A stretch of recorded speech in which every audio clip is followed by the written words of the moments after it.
नमस्कार, आप live cities देख रहे हैं। मैं हूं जय शुक्ला। देखिए, बात करेंगे लालू प्रसाद यादव की।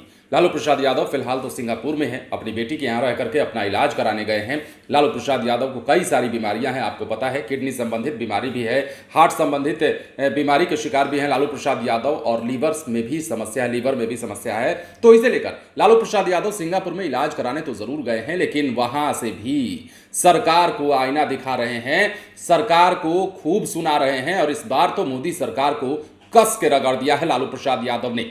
दरअसल लालू प्रसाद यादव ने रुपयों की गिरती कीमत पर काफी नाराजगी जताई है और मोदी सरकार को इसके लिए सुनाया है और ट्वीट किया है। लालू प्रसाद यादव के इस ट्वीट को आप अपनी स्क्रीन पर देखिए, जिसमें उन्होंने सरकार को सुनाते हुए क्या कुछ लिखा है। सबसे पहले तो हम आपको अगर पढ़ के बताएं तो उन्होंने लिखा है कि डॉलर के मुकाबले भारतीय रुपया ऐतिहासिक रूप से सबसे कमजोर।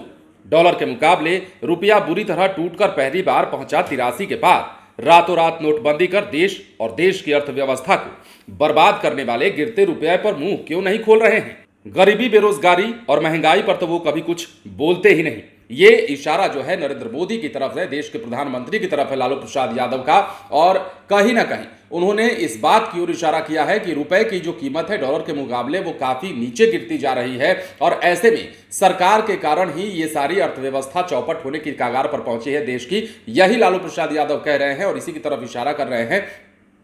सिंगापुर में लालू प्रसाद यादव इलाज कराने जरूर गए हैं, डॉक्टरों की देखरेख में है, अपनी बेटी रोहिणी आचार्य के यहाँ वो रह भी रहे हैं, लेकिन ऐसे में भी वो राजनीतिक गतिविधियों पर पूरी पैनी नजर बनाए हुए हैं, और यही कारण है कि वो हर चीज अपडेट रहते हैं। और अपडेट होने के बाद लालू प्रसाद यादव ने तमाम तरह के आरोप सरकार पर इससे पहले भी लगाए हैं, लेकिन अब सिंगापुर से मोदी सरकार को लालू प्रसाद यादव ने आईना दिखाने का काम किया है और बताया है कि रुपया कितना कमजोर हो चुका है डॉलर के मुकाबले। पहले क्या स्थिति थी और आज क्या स्थिति है, और आज किस बात पर यह सरकार जो है अपना कॉलर टाइट करती है। ये सारी बातें लालू प्रसाद यादव पहले तो कह भी चुके हैं। हालांकि इस ट्वीट में भी उन्होंने इसी तरफ इशारा किया है और सवाल भी किया है। सवाल यह किया है कि आखिर इस पर क्यों नहीं बोला जाता है? रातों रात नोटबंदी का फैसला लेने वाले लोग जो हैं वो इस पर क्यों चुप हैं? जो रुपए की कीमत बार लगातार जो है डॉलर के मुकाबले कम हो रही है, गिर रही है, कमजोर हो रही है, तो ऐसे में वो लोग कहां हैं जिन्होंने रातों रात नोटबंदी कर देश और देश की अर्थव्यवस्था को चौपट कर दिया? ये लालू प्रसाद यादव का जो आरोप है सरकार की तरफ है, और सरकार पर उन्होंने कड़ा हमला किया है, केंद्र की सरकार पर उन्होंने हमला बोला है। और ऐसे ही लालू प्रसाद यादव जो है सिंगापुर में इलाज कराने के दौरान सरकार पर रह रहकर बरस रहे हैं। हालांकि यह पहली दफा है जब इस बार लालू प्रसाद यादव सिंगापुर गए हैं, तो वहां से उन्होंने सरकार पर हमला बोला है। लालू प्रसाद यादव के सिंगापुर जाने को लेकर भी कई तरह की बातें सियासत में निकलकर सामने आई। विपक्ष के लोग जहां एक तरफ लालू प्रसाद यादव के सिंगापुर जाने को लेकर सवाल कर रहे थे, तो उनकी बेटी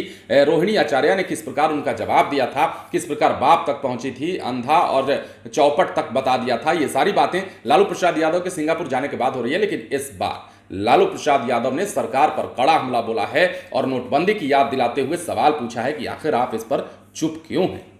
बने रहे लाइव सिटीज के साथ। यदि अब तक आपने हमारे YouTube चैनल को सब्सक्राइब नहीं किया है तो सब्सक्राइब कर लीजिए, ताकि हम आपको खबरों से अपडेट रख सकें। धन्यवाद।